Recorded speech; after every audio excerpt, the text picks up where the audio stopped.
আসসালামু আলাইকুম প্রিয় হোমিও শিক্ষার্থী বন্ধুরা, আমরা আজকে আলোচনা করব অতি গুরুত্বপূর্ণ একটি বিষয় নিয়ে। সেটি হচ্ছে স্ত্রীলোকের কাম উত্তেজনা। এই বিষয়টি আসলে খুবই ব্যাপকভাবে এখন সমাজে প্রচারিত হচ্ছে বা সমাজ ধ্বংস হচ্ছে, পরিবার ধ্বংস হচ্ছে। এই রোগের চিকিৎসা বা এই রোগ কেন হয়?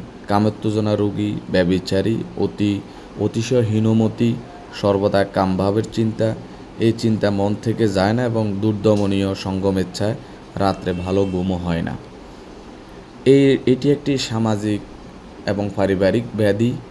এটি থেকে মুক্তির জন্য আসলে অনেকে অনেকভাবে চেষ্টা করেন, তবে হোমিওপ্যাথিতে অনেকগুলো গুরুত্বপূর্ণ মেডিসিন আছে যেগুলোর মাধ্যমে আমরা এই পাপাচার থেকে সমাজ এবং পরিবারকে রক্ষা করতে পারি। এই রোগীর প্রথম যে আমরা চিকিৎসাটি দিব, যে মেডিসিনটি দিয়ে, সেটি হচ্ছে অ্যাস্টেরিয়াস স্ত্রীলোকদের অধিক কাম উত্তেজনা দমন করিতে খুব ভালো ঔষধ। 6 বা 30 শক্তি দিনে 2 থেকে 3 বার দেওয়া যেতে পারে। প্রয়োজন ভেদে 200 শক্তি দিনে 2 বার দেওয়া যেতে পারে। অরিগেনাম স্ত্রীলোকদের ভয়ানক কাম উত্তেজনা দমন করিতে শ্রেষ্ঠ ওষুধ বলে পরিগণিত হয়। এটি 3 বা 6x আমরা 4-5 ফোঁটা করে দিনে 2 থেকে 3 বার দিতে পারি অরিগেনাম মেডিসিনটি। প্লাটিনা মহিলাদের কাম উত্তেজনা দমন করিতে খুব একটি ভালো মেডিসিন। 6 বা 30 দিনে 2 থেকে 3 বার সেবন করতে দিলে এই রিফু দমন হয়ে থাকে। না হলে 200 শক্তি পর্যায়ক্রমে পাওয়ার চেঞ্জ করতে 1M বা 10M দেওয়া যেতে পারে। ক্যালাডিয়াম সেগু মেডিসিনটি মহিলাদের যৌনিতে সুরসুর করে, কাম উত্তেজনা বৃদ্ধি করে। এক্ষেত্রে আমরা 6 বা 30 শক্তি দিনে 2 থেকে 3 বার দিতে পারি। উপকার না হলে 200 শক্তি দিনে 2 বার দেওয়া যেতে পারে।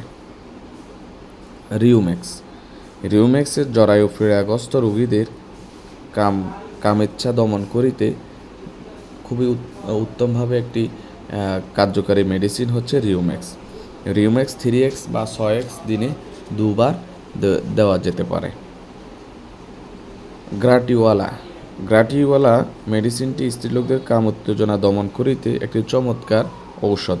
ডাক্তার বার্নেট এর মতে 6 বা 30 শক্তি দিনে 2 থেকে 3 বার দিলে এটি আশানুরূপ ফলাফল পাওয়া যায়।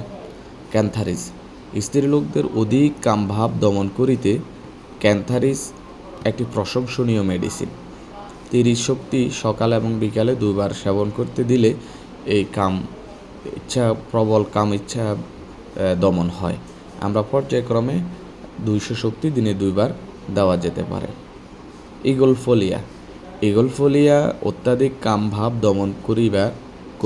দমন করিয়া রাখিতে আমাদের বাঙালি এই মেডিসিনটি খুবই গুরুত্বপূর্ণ ভূমিকা পালন করে। এটি বাংলাদেশের তৈরি একটি গুরুত্বপূর্ণ মেডিসিন ইগলফোলিয়া। এটি মাদার টিংচার 4-5 ফোঁটা পানির সাথে মিশিয়ে দিনে 2 থেকে 3 বার দিলেই অত্যাধিক কামভাব পর্যায়ক্রমে এটা দমন হতে থাকে। উপর উল্লিখিত মেডিসিনের পাশাপাশি আমরা ক্যালকেরিয়া ফস 6x কিংবা 12x একটু হালকা গরম পানির সাথে দিনে 2 থেকে 3 বার 4-5 বড়ি করে দেওয়া যেতে পারে। আমরা সর্বদা এই মেডিসিনের পথ্যপাত্য হিসাবে, এই রোগের পথ্যপাত্য হিসাবে আমরা কি দিব? সর্বদা সৎলোকের সাথে সঙ্গবদ্ধ থাকিব এবং ধর্মগ্রন্থ পাঠ করা ভালো। মন থেকে দুশ্চিন্তা কুচিন্তা দূর করে চেষ্টা করিব। কোনো প্রকার নেশা জাতীয় পান করা বা এগুলা নিষিদ্ধ। কুরুচিপূর্ণ ছবি বা পর্নোগ্রাফিক্স বা টাইম পাস করার জন্য আমরা আজকাল আমাদের আসলে এত পরিমাণ হীনমন্যতা দেখা দিছে, সমাজ এবং পরিবার ধ্বংস হচ্ছে, পরকীয়া বাড়তেছে। এগুলার থেকে দূরে থাকার জন্য আমাদেরকে পর্যাপ্ত ধর্মীয় জ্ঞান অর্জন করা উচিত। এর পাশাপাশি আমরা আমাদের হোমিওপ্যাথিক যে সকল মেডিসিনগুলো আছে ওগুলো আমরা যদি রোগীদেরকে লক্ষণ অনুপাতে দিতে পারি, তাহলে একটা পরিবার বেঁচে গেল, সমাজ বেঁচে গেল, রাষ্ট্রেও এটার সুফল পাবে।